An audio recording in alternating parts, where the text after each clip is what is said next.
বসুন। শান্তনা কবিরাজি।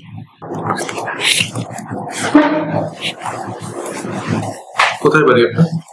মালদা জেলার অন্তর্গত বালাসাগর গ্রাম পঞ্চায়েতে। এখানে কি আপনার শ্বশুর বাড়ি নবদ্বীপে?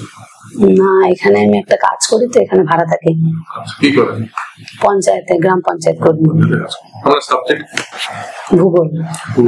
পাঁচের সাবজেক্ট ভূগোল। গোল কেন? ভূগোল গোল কেন? পৃথিবী খানিকটা গোল, এই ক্ষেত্রে হতে পারে। খানিকটা গোল পৃথিবী মানে স্যার একদম গোল নয় পৃথিবীটা। ভূগোল। ভূগোল। ভূগোল। ভূগোল। পৃথিবী গোল। ভূগোল গোল কেন? স্যার সেভাবে দিন রাত্রি সমান হয় না। বিষুবরে যেদিন 21শে মার্চ হতে পারে, দিন রাত্রির সমান। সূর্য লম্ব ভাবে কিরণ দেয় পৃথিবী পৃষ্ঠে। পৃথিবীর এক জায়গাতে 6 মাস দিন 6 মাস রাত থাকে, সেই জায়গাটার নাম কি বলতে পারবেন? স্যার মেরু অঞ্চলের দিকে থাকে। দেশটার নাম কি? পার্টিকুলার দেশ যদি আমি বলি, পার্টিকুলার দেশ বলুন একটা।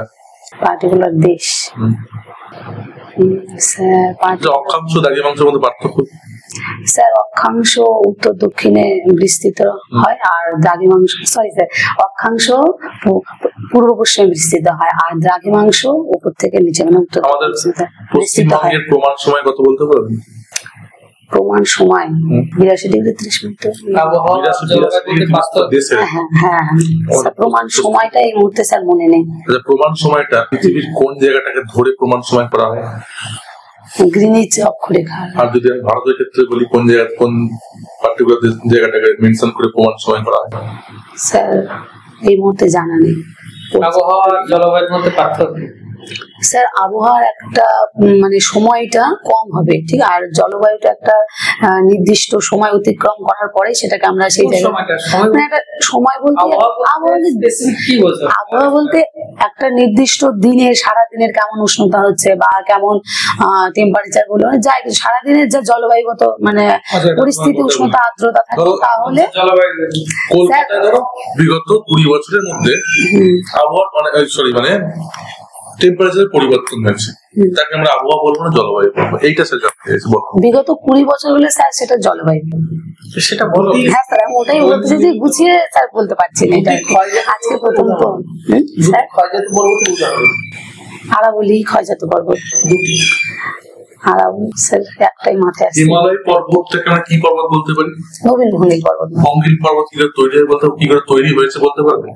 হ্যাঁ স্যার পারবো। স্যার আমরা যে প্লেট টেকটনিক থিওরি পড়েছি, সেখানে আমাদের অ্যাস্ট্রোস্ফিয়ারের উপর কিছু পাত তো ভাসমান রয়েছে, তো দুটি পাত যখন পরস্পর কাছে আসছে, তখন যে একটা মানে মহিখাতে যে পলিগুলো সঞ্চয় থাকে, সেই পলিতে যখন আমরা চাপ দিচ্ছে দুটো পাত, তখন সেই পলিগুলো ভাসপ্রাপ্ত হয়ে ভঙ্গিল পর্বতের সৃষ্টি হচ্ছে। স্যার পৃথিবীর সব থেকে উষ্ণতম মরুভূমির নাম? উষ্ণতম মরুভূমি সাহারা।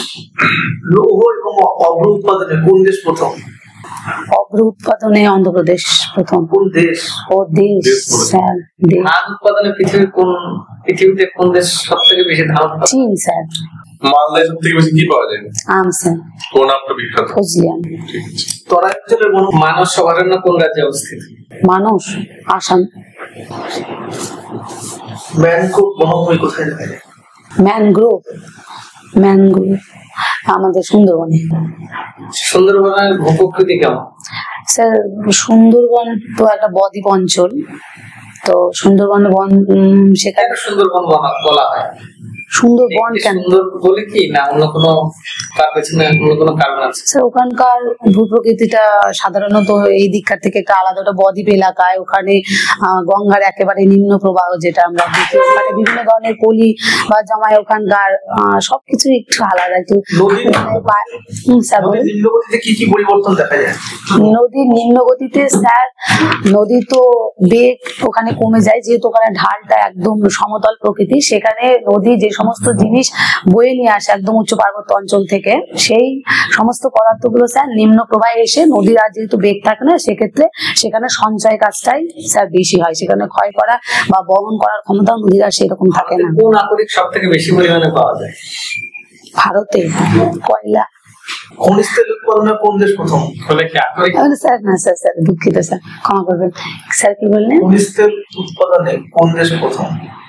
খনিজ তেল উৎপাদনে, খনিজ তেল সৌদি উত্তোলনে যুক্তরাষ্ট্র, আমেরিকা যুক্তরাষ্ট্র উত্তোলনে প্রথম। আচ্ছা, মাইক্রো টিচিং আর ম্যাক্রো টিচিং এর মধ্যে পার্থক্য কি? স্যার মাইক্রো টিচিং না ক্লাসরুমে যেটা ছাত্রছাত্রীকে দিয়ে থাকে আর কি। স্যার এটা সত্যি কথা বলতে আমি আজকে থেকে প্রিপারেশন শুরু করবো, আজকে আসলাম। স্যার ক্লাসরুমে আমরা টিএলএম এর ব্যবহারের মাধ্যমে একটা টপিককে সুন্দরভাবে বুঝিয়ে তুলতে পারবো, সেটা যে কোনো সাবজেক্ট হতে পারে। আমাদের জিওগ্রাফির ক্ষেত্রে যেমন আমরা যে কোনো জিনিস একটা বোঝাতে গেলে তার একটা টিচিং লার্নিং ম্যাটেরিয়ালস এর মাধ্যমে বোঝালে সেই জিনিসটা খুবই আকর্ষণীয় হয়। কোন মেথড অবলম্বন করলে সবথেকে ভালো পড়ানো যায়? আমি যে অপশন দিচ্ছি, লেকচার মেথড, ডেমনস্ট্রেশন, আর হলো তোমার কি বলবো অডিও ভিজুয়াল এইডস, কোনটা? যে কোনো একটা বলতে হবে। যে কোনো একটা, কোনটা বলবো? অডিও ভিজুয়াল প্রসেসে দিলে একটু বেশি আকর্ষণ হয়। আমি নিজে যখন ক্লাস করেছি ম্যাম বা স্যারের, তো যেদিন স্যার অডিও ভিজুয়াল প্রসেসে পড়ানো হতো সেদিন আমাদের মধ্যে একটা আগ্রহ থাকতো। ম্যাম আজকে বলেছে যে ক্লাসে কালকে অডিও ভিজুয়াল প্রসেসে আর কি পড়ানো হবে, তাহলে সেক্ষেত্রে আমরা খুব আগ্রহের সঙ্গে। স্বাধীন ভারতের প্রথম শিক্ষা কমিশনের নাম বলো। রাধাকৃষ্ণন কমিশন। একটি অন্তর্বাহিনী নদীর উদাহরণ দাও। লুনি। তুমি ধরো তোমাকে স্কুলে ধরো আমরা সিলেক্ট করলাম, তুমি ধরো পাসের সাবজেক্ট তোমার কি কি ছিল? সোশিওলজি আর ইকোনমিক্স। তুমি কি ইকোনমিক্স বাচ্চাদের পড়াতে পারবে ক্লাস 11-12 জন্য? 11-12 জন্য স্যার। হ্যাঁ স্যার, বহুদিন আগে পড়েছি, তো আমাকে যদি সেই ক্লাস নিতে বলা হয়, আমার নিজেকে আগে তৈরি করতে হবে সেই টপিকটার উপরে। তো আমাকে এখন ওটাই তোমার জানা নেই সেভাবে। ফিকশনাল আনএমপ্লয়মেন্ট বলতে কি বুঝি আমরা? Frictional unemployment, frictional different types of unemployment হয়। Frictional, seasonal. ইকোনমিক্স বহুদিন পড়িও নি আর চর্চাও নি, আর জানতে হবে আমাকে। জানবো স্যার। সোশিওলজি ছিল? হ্যাঁ। আচ্ছা, সোশিওলজি শব্দ আপনি কোথা থেকে পাচ্ছি শুনে শব্দটা? সোশিওলজি শব্দটা সেটা জানি, অনেকদিন পড়িনি। এফেক্টিভ সোসাইটি তৈরি করার জন্য কার ভূমিকা সব থেকে বেশি বলে আপনি মনে করেন? কার বলতে নির্দিষ্ট কারো না, কিভাবে বলি, একের বেশি হতে পারে। সমাজ তৈরি করতে, মানে অ্যাক্টিভ সমাজ তৈরি করতে গুরুত্বপূর্ণ ভূমিকা নেই। প্রধান ভূমিকা তো পিতামাতা তো আছে, তার সঙ্গে শিক্ষক মহাশয়, শিক্ষক মানে স্কুলে বিদ্যালয়ে একটা বিশেষ ভাইটাল রোল প্লে করে। কারণ বাড়িতে আমরা পিতামাতার কাছে যা শিখি, তারপরে স্কুলে গিয়ে ভারতীয় সংবিধানে যেমন দেখি যে বহু ভাষা, বহু সংস্কৃতির মিলবন্ধন, এমন একটি মানে সমাজ পরিবেশের নাম বলো সেখানে এই মিলবন্ধনটা ঘটে। সোশিওলজি পড়েছ, কোন সমাজটা হবে? হ্যাঁ, চিপকো আন্দোলন। চিপকো আন্দোলন কে করেছিলেন আর থিমটা কি? চিপকো আন্দোলন থিমটা স্যার আগে বলবো। চিপকো আন্দোলনে আমাদের যে দিন দিন যে বনভূমিটা ধ্বংসের দিকে মানে ধ্বংস করছে, তো সেক্ষেত্রে চিপকো আন্দোলন হয়েছিল। জায়গাটা এই মুহূর্তে মনে পড়ছে না। সেখানে গাছ কাটার জন্য মানে যারা গেছিলেন আর কি, তাদেরকে সেখানকার বাসিন্দারা বলেছেন না, আমরা গাছ কাটতে দিব না। সেই জন্য ওরা গাছকে, প্রকৃতিকে রক্ষা করার জন্য গাছগুলোকে স্যার জড়িয়ে ধরেছিলেন যে গাছ কাটা যাবে না, এরকম একটা আন্দোলন আর কি, বনভূমি রক্ষার জন্য একটা আন্দোলন। চিপকো আন্দোলন। না না না, সিনেমা জগতের ঘটনা। মহাবিষুব ও জলবিষুব কি স্যার? মহাবিষুব দিন রাত্রি সমান হয়, জলবিষুব দিন রাত্রি সমান হয়। দুটো দিন স্যার আলাদা। 23শে সেপ্টেম্বর জলবিষুব, আর 22শে ডিসেম্বর তো হবে না, কারণ উত্তরায়ণ শুরু হয়। 21শে মার্চ হতে পারে। সুন্দরবনের একটা নদীর নাম বলো। সুন্দরবনের নদীর পশ্চিমবঙ্গের জাতীয় গাছের নাম বলো তো। জাতীয় গাছ বট গাছ। জাতীয় পশু? জাতীয় ময়ূর। জাতীয় সবজি?